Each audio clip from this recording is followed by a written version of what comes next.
Okay, let's imagine that you're having coffee with a friend and they lean forward to you and say, "How can you worship a God who commands genocide? Your God ordered the killing of entire groups of people, including children." And then, you're just like, "Oh my goodness." Maybe I have a response like, "Those were different times.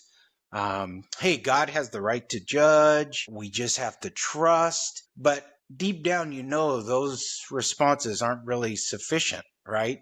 And I've been there. I've lost sleep over these texts. I've watched believers lose their faith over them. But today that changes, okay? Here's the insight that changed everything for me. God's attributes are not all the same thing. Let me say that again.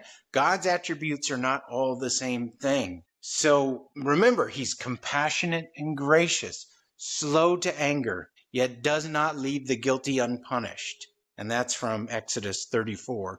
These aren't synonyms. They're not just the same thing. They're distinct virtues that sometimes pull in different directions. And think about like a human judge when trying to show mercy to a criminal. Mercy and justice are going to be in tension.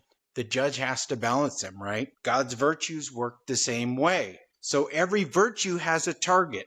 Like justice hits the target of moral order, giving each person his or her due. And when God acts, different virtues engage different degrees. Now, here's what this means. Let's apply this. When we look at a difficult text like the genocide text, supposedly, we need to identify the lead virtue, understand the target, and then ultimately connect it back to Christ. I will punish the Amalekites for what they did.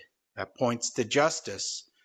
Understanding justice's target, we see that they attacked Israel when they were vulnerable. They represented an ongoing threat to God's covenant people, and they embodied the opposition to God's redemptive plan.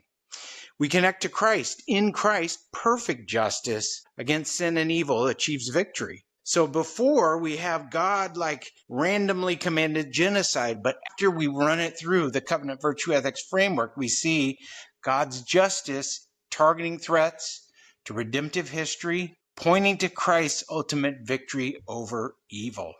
I hope that's helpful. I know it's helped me. Peace be with you.